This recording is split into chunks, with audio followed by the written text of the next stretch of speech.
Pernah nggak sih kalian mengalami mimpi yang terasa begitu nyata, sampai ketika bangun, kita masih bisa mengingat wajah seseorang, suara seseorang, bahkan perasaan yang muncul di dalam mimpi itu? Tapi bagaimana kalau seseorang yang terus muncul dalam mimpi justru adalah orang yang sudah lama kita tinggalkan? Dan bagaimana kalau mimpi itu ternyata bukan tentang seseorang yang akan kembali, melainkan tentang hati kita yang akhirnya belajar melepaskan? Kisah ini tentang seorang perempuan bernama Naya yang selama bertahun-tahun hidup dengan satu kenangan yang gak pernah benar-benar selesai. Sampai suatu malam, dia mengalami sebuah mimpi, mimpi yang ternyata menjadi mimpi terakhir sebelum hidupnya berubah.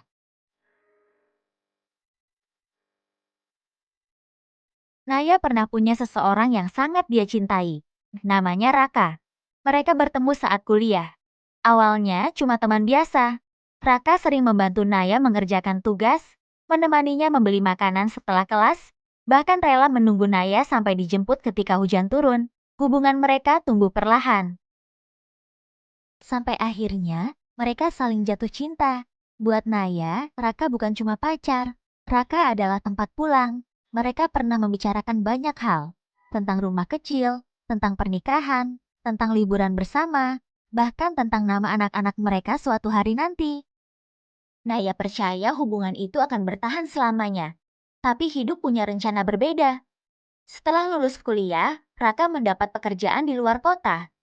Awalnya, mereka menjalani hubungan jarak jauh dengan baik.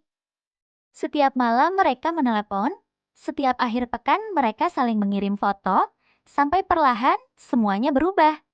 Raka mulai sibuk, pesan Naya semakin jarang dibalas.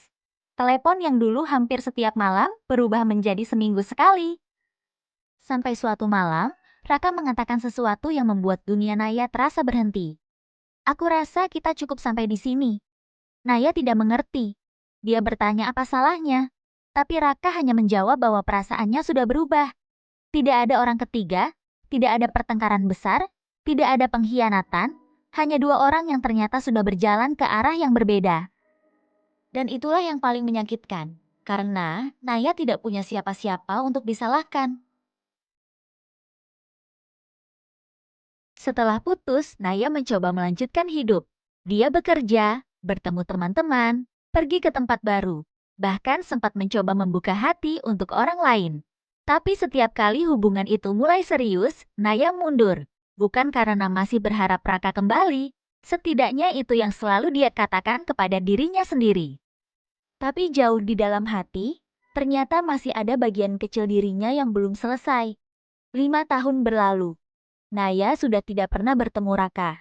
Nomornya bahkan sudah dihapus. Foto-fotonya sudah dipindahkan ke hard disk lama yang hampir tidak pernah dibuka. Namun anehnya, Raka masih sering muncul dalam mimpi.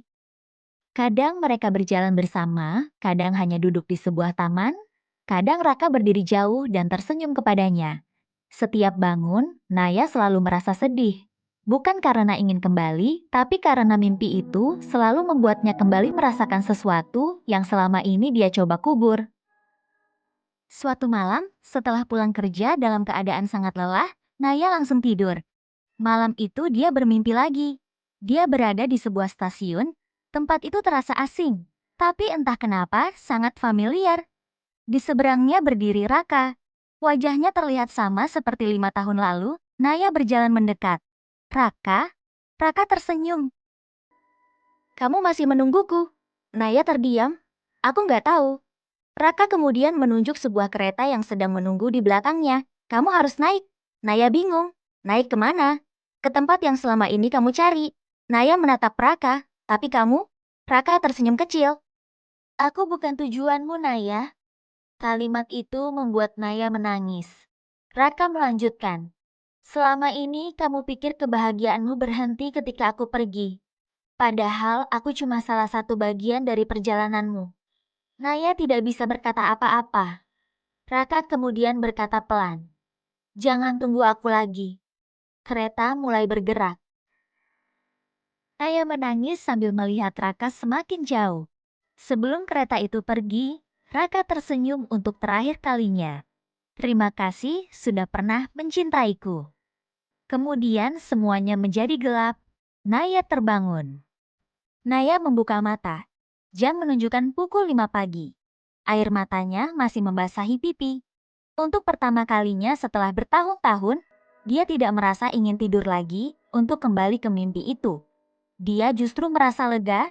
Naya duduk di tepi tempat tidur. Kemudian dia berkata kepada dirinya sendiri, mungkin memang sudah waktunya. Pagi itu Naya membuka kotak lama berisi barang-barang dari masa lalu.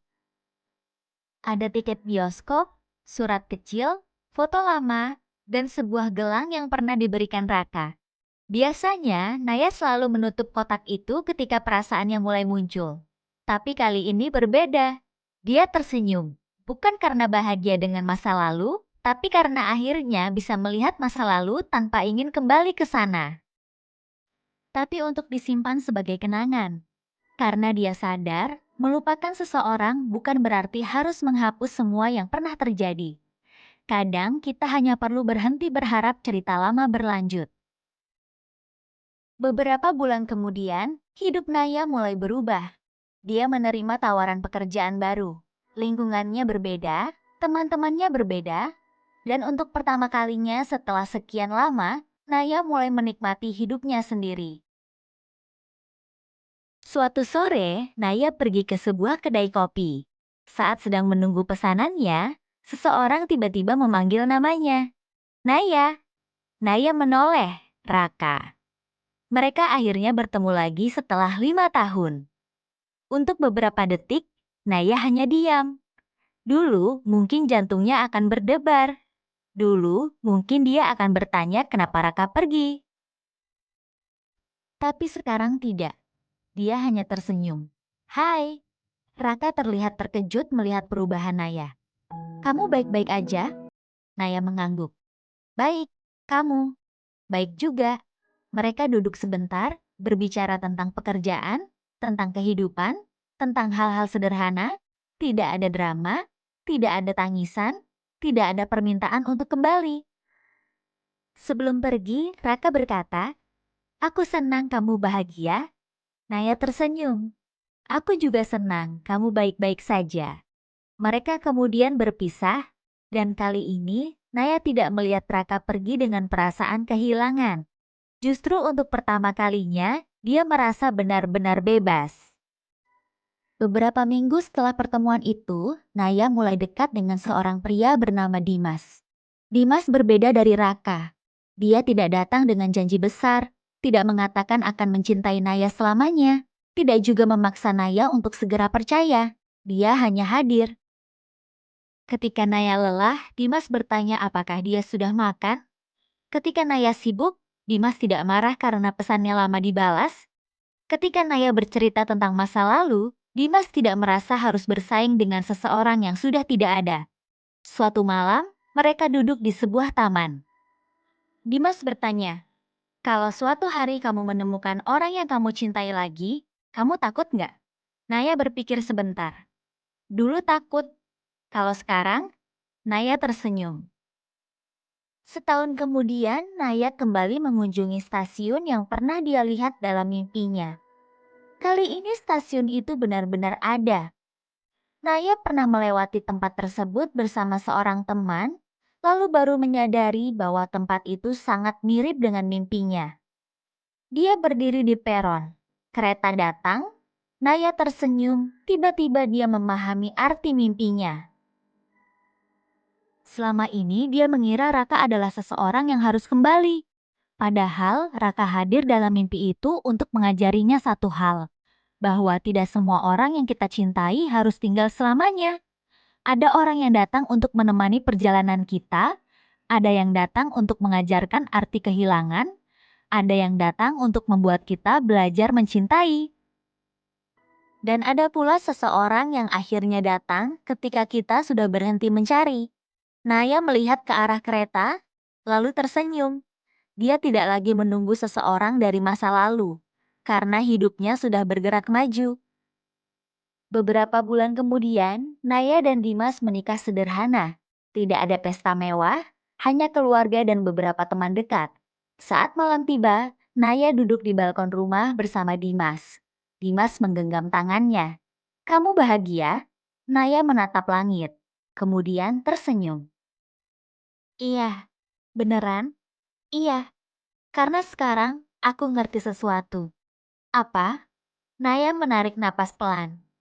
Dulu aku pikir kebahagiaan itu adalah ketika seseorang yang pergi kembali kepadaku. Dimas diam mendengarkan. Ternyata bukan. Naya menggenggam tangan Dimas lebih erat. Kebahagiaan adalah ketika aku bisa menerima bahwa seseorang pernah pergi, tanpa lagi merasa hidupku ikut berakhir. Dimas tersenyum. Naya kemudian melihat bulan di langit. Tiba-tiba dia teringat mimpi terakhirnya. Stasiun, kereta. Dan Raka yang berkata, "Jangan tunggu aku lagi." Naya tersenyum kecil. Kini dia mengerti. Itu memang mimpi terakhirnya tentang Raka. Setelah malam itu, Raka tidak pernah muncul lagi dalam mimpinya. Tidak sekalipun. Bertahun-tahun kemudian, Naya akhirnya sadar bahwa mimpi itu bukan tentang Raka yang kembali. Mimpi itu tentang dirinya sendiri, tentang seorang perempuan yang akhirnya berani meninggalkan masa lalu, karena terkadang kita terlalu sibuk menunggu seseorang kembali sampai lupa bahwa ada kehidupan yang sedang menunggu kita di depan. Ada pintu yang belum kita buka, ada tempat yang belum kita datangi, ada seseorang yang mungkin sedang menunggu kita tanpa kita sadari. Dan yang paling penting, ada versi diri kita yang jauh lebih bahagia setelah kita berhenti menggenggam sesuatu yang memang sudah waktunya dilepaskan. Jadi kalau hari ini kalian masih kehilangan seseorang, nggak apa-apa. Menangislah kalau memang perlu, tenanglah kalau memang masih ingin mengenang, tapi jangan berhenti hidup hanya karena seseorang memilih pergi. Karena bisa jadi, mimpi terakhir tentang orang yang kita cintai bukanlah tanda bahwa dia akan kembali, melainkan tanda bahwa hati kita akhirnya siap menemukan kebahagiaan yang baru. Dan seperti Naya, mungkin suatu hari nanti kalian juga akan tersenyum sambil berkata, "Ternyata kehilangan dia bukan akhir dari hidupku. Itu justru awal dari hidup yang selama ini belum berani aku jalani."